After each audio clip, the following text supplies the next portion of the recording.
And I thought I would start out with just saying that I empathize with summer transition and those who have kids home more because it definitely creates a lot of chaos and a little less calm. Welcome to the Being Better Everyday podcast, where we make your days more peacefully productive while you're juggling all the things. I'm your host, Julie Wenslick, a millennial mom, finance professional, and founder of P&W Designs. I know that as a mom, business owner, corporate girly, or a combination of all three like myself, sometimes life can feel like a lot. With the simplicity and systems in Being Better Every Day, we create habits and routines that support your life, create calm in the chaos, and put the you back in your everyday. Grab those headphones, put on your shoes, and join me on a walk while we dig into today's episode. We are doing things a little bit differently today, so welcome to the Being Better Everyday podcast. I had asked those on my Instagram to ask me some questions that I can answer over on the podcast. So I have a list of 6 questions. We will riff on those and have a little fun just kind of answering. And not surprisingly, there is a little bit of a theme as we transition into quote unquote summer mode. Now, I am a mom of a 5-year-old girl, and my daughter just turned 5 on April 1st. So when it comes to summer transitions and chaotic schedules, our transition time frame happened a little bit earlier than everyone else's because of my husband's business. In the wintertime, my husband generally doesn't work, and our daughter will go to daycare, preschool, 2 to 3 days a week. And then when the weather turns, which in this case, it was pretty early, it was like March timeframe this year, my husband will start working 4 to 5 days a week, depending on the week.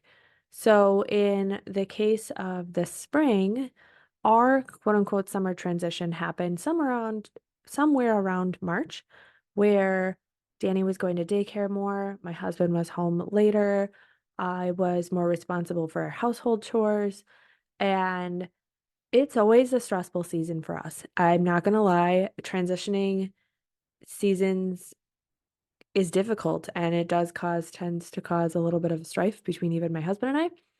And so when it comes to summer transition for us, what we end up having to do is we go from, Matt being the primary caregiver and doing daycare drop-offs and pickups and cooking dinner and keeping the house clean in the wintertime to in the summertime.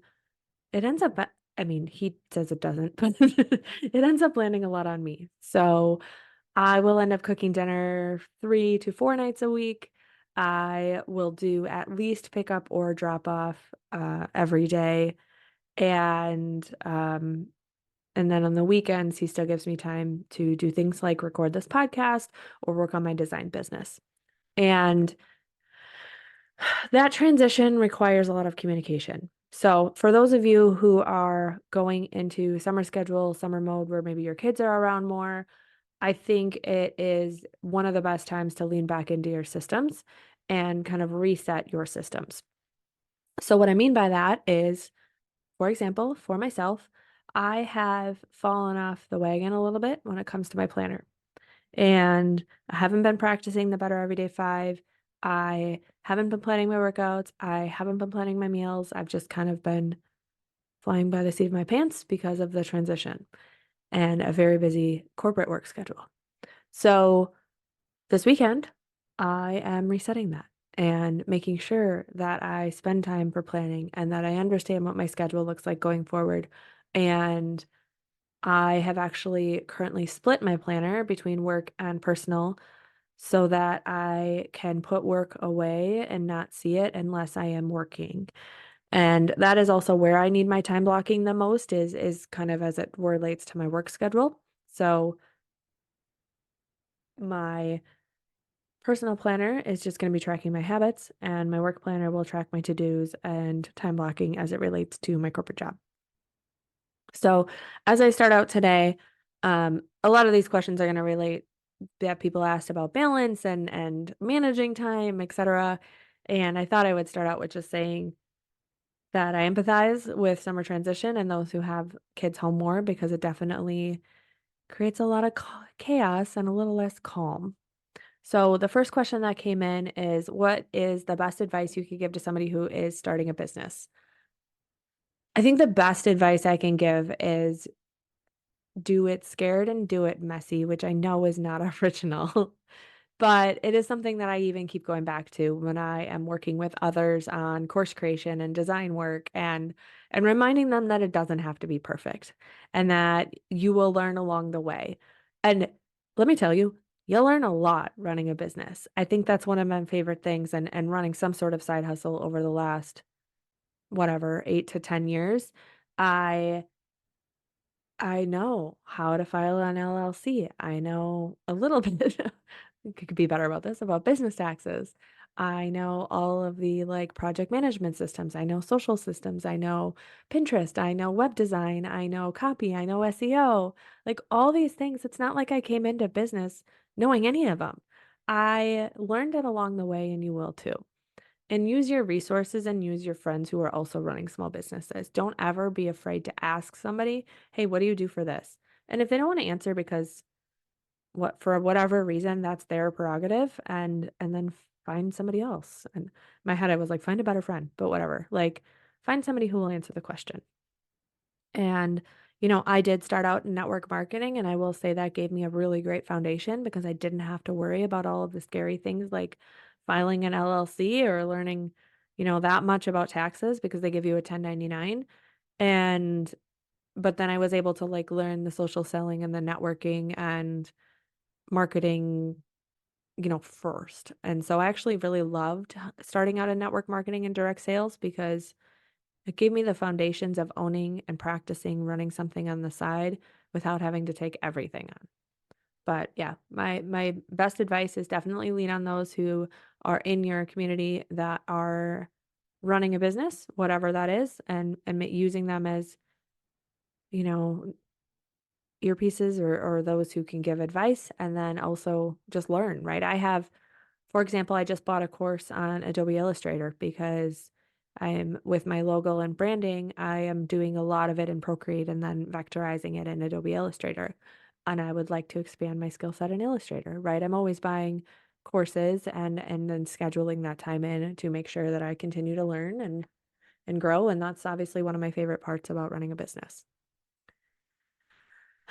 Second question was, how are you balancing work and your side hustle as you transitioned into summer? So, as I mentioned, our summer transition was a little bit earlier than others, and it has made it more difficult. I'm not gonna lie, right? In the wintertime, I can easily work an hour and a half every single night and find that time. But with my husband not getting home until, this week, it's kind of a compressed week, and in 2 nights, he wasn't even home till 8 PM. So I was solo parenting and that means there is no time for business. Um, but I think the biggest thing for me is actually not losing sight of summer, and not necessarily, like, pushing and going on my business. There are things I want to accomplish this summer, like relaunching my branding and design website for VA work and, I would say VA design work and, kind of OBM work, business management work, and that is on my priority list for the summer, but what's not on my priority list is this podcast, for example. If you are on my social, I am taking a break for the summer, and that might mean 2 months. I don't know if it'll mean all 3 months, but I am putting this time of content creation aside so that I can make sure that I enjoy paddleboarding and kayaking and going for walks and gardening, which really means putting, like, mulch down and doing house projects. I don't have a green thumb. And spending time with my daughter, bike riding. She just learned how to bike and doing those kind of things. And so for me, it's about making sure I don't say yes to too much, which is very difficult. And then taking things off my plate that I can so that I can enjoy summer. And for those of you who are maybe juggling kids as well, and I look at this as even like moms who maybe work from home in corporate America and then have their kid home more often, right? Because they're not in summer camp or whatever the whole time. I think it's giving yourself grace too. I hear this all the time from my best friend of like, well, if they get more screen time, they get more screen time, right?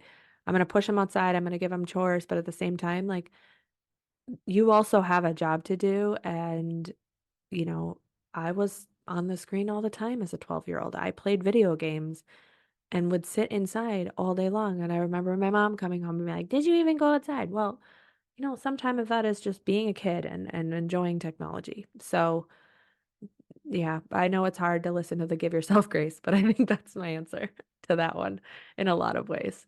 I'm gonna skip one question and go to the next one just because it kind of relates and then I'll come back. But it says best way to deal with overwhelm and having lots to do. So I will link it in the show notes, but I would say continuing to use the systems of brain dumping. So brain dumping again is making sure you have everything listed out on your list and out of your head. And I actually just recently did this last weekend as I was preparing for June design work because I was feeling overwhelmed. And I have a number of clients that I'm working on launches right now, that I'm doing their course presentations, their marketing materials, etc. And a lot of deadlines and a lot of things that, when you work on other people's timelines, they have deadlines. And so I spent 2 hours just writing it all down with deadlines and then reorganizing it in my Asana template. And so I think when you're overwhelmed, make sure that you have that master list of everything that's going on and then prioritize it, right? Is there anything you can remove? Are there things that you can shift the deadline? And then on top of that, leaning back into your taking care of you habits, right? Making sure that you're not deprioritizing time to yourself, whether that's reading or a bubble bath or going for a silent walk. But I too often, which is what I've been struggling with, is deprioritizing myself and prioritizing the work. And, I think when you're overwhelmed, it also means that you're not listening to that little voice inside of you that needs more time to yourself. And so I know it's easier said than done. I feel like always when I talk about this stuff, I'm like, there's always like, it's easier said than done for certain people in certain stages of life. But again, just make sure you have your brain dump list, make sure you prioritize your daily big three, and then also make sure you're scheduling in your one thing for you and and consciously spending that time with yourself and not being productive. So fourth question is, what is one thing you would tell your younger self? I think I would tell my younger self that you will get everything you ever wanted and life is full of roller coasters. I don't know. Where I am today is not where I thought I would be as a child, right? I had met all of my goals by 30, and then really that's when the growth of the inner work has been starting. And I think in a lot of ways, I wish that I would have gotten help in high school for my mental health.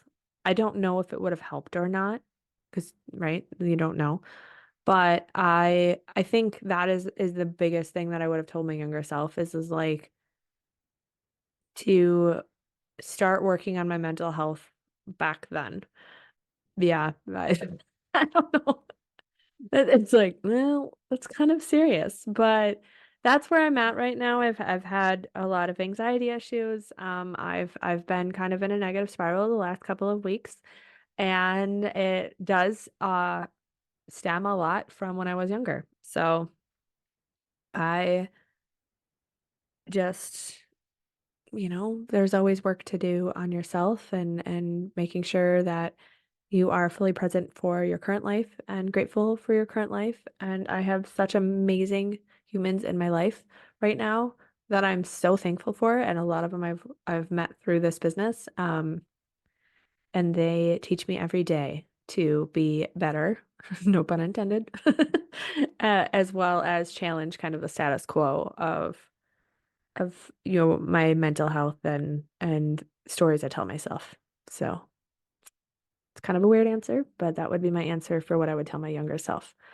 Pivoting a little bit. So this question I think comes from my financial series, and it says ideal percent of income to save towards retirement every month or year. So, as a financial professional, I need to say this is not advice. This is not related to any organization that I am employed through other than P&W Designs. However, the general rule of thumb from statistics nationally is that you should be saving at least 10 to 15% of your income. Now, that does include employer contribution. And if you are my age, let's say you're 35 and listening to this, and you have not saved a dime, your goal needs to be 15 to 20%. If you are in your 40s, your goal needs to be 20% or more. And I realize that is extremely unfeasible for a lot of individuals. So then it goes to save as much as you can and do baby steps. So, for example, myself, I'm only saving 5% into the 401k. My employer matches 5%. So I do have 10% going in, but I have been at 5% since I started at my organization because we have a crap ton of student loans, which I've talked about.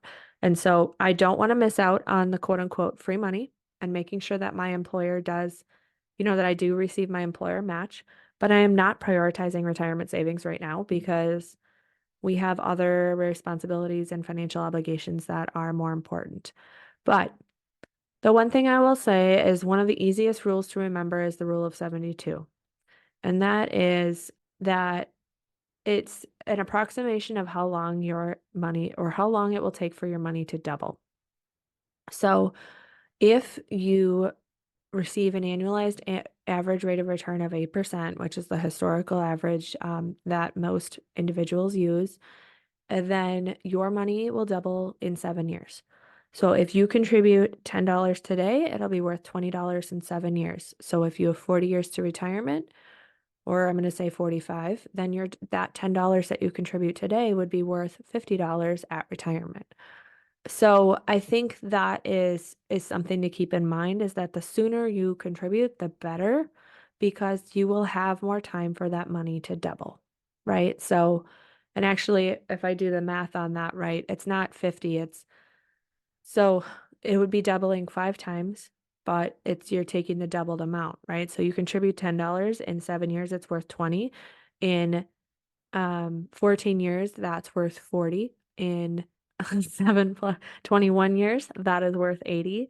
And then in 28 years, it's worth 160, right? So you can kind of see how that $10 compounds over time. So if you can't do 10, I always tell people to do as much as you can, or at least up to the employer match. But, 10 is kind of that baseline goal. And if you are somebody who does not have a 401k because you do, let's say, work for yourself, then you're going to be wanting to max out at a baseline, some sort of other uh, retirement plan account. Again, because I'm securities licensed, I can't say much more than that. But, make sure you are saving in some sort of retirement account outside of a 401k or a 403b if you do not have a qualified employer plan. Kind of a more fun question is books you've recently read and liked. So I have read 37 books. I'm actually going to check my Goodreads to verify this. But I have read a number of books this year.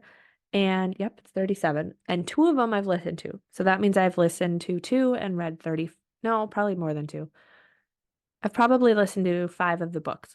And I have Spotify Premium. So Spotify Premium allows you to listen to certain books for free for a certain number of watch hours per month, which has been amazing. On the other hand, I read with Kindle Unlimited. So I have both a Spotify Premium and Kindle Unlimited membership, but it certainly fills my need for books.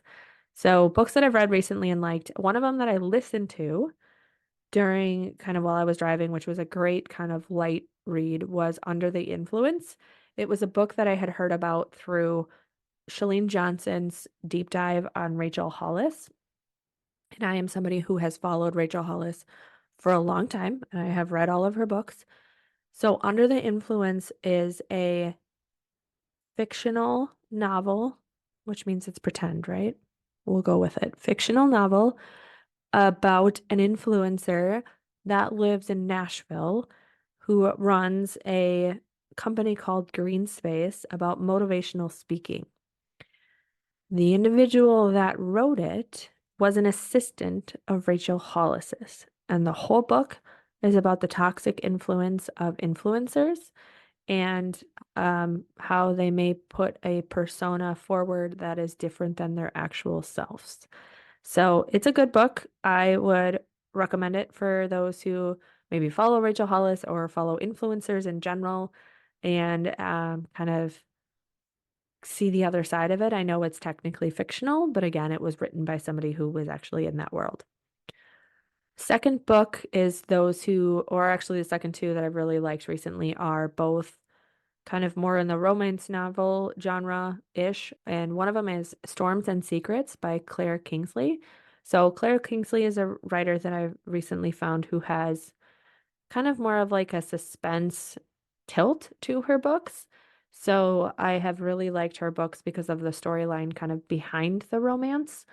And then the other one, the other author that I found recently is Megan Quinn. And both The Reason I Married Him and The Way I Hate Him, loved both of those books. I think they've been out for a while and other people have probably read them a long time ago. But I did really like both of those books and enjoyed them. So I have to give one more recommendation because I am obsessed and it is not a question, but for those of you who sit a lot or work from home, I recently got the Piper Song ADHD chair and I'm using it right now to sit and record and I love it.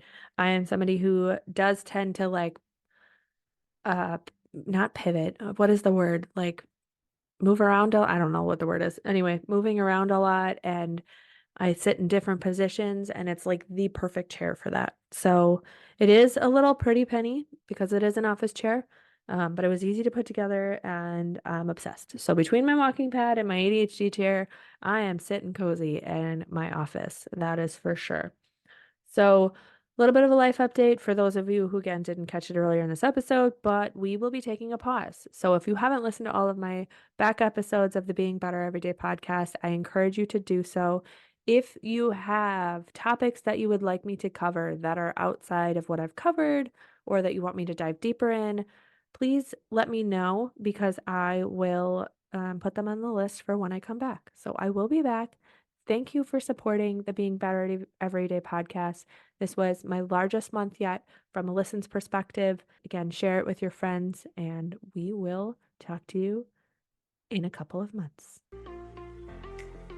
Thank you for listening to today's episode of the Being Better Everyday podcast. To see any visuals, head over to my YouTube channel. Links, socials, and resources mentioned can always be found in today's show notes. I truly appreciate you leaving a rating and review to help me reach more women looking to build systems to be peacefully productive. If you are looking for more, you can always find me on Instagram at julie.pwdesigns, sharing the behind the scenes of my everyday life as a millennial mom, corporate girly, and small business owner. Until next time, keep on taking one step at a time towards your version of being better every day.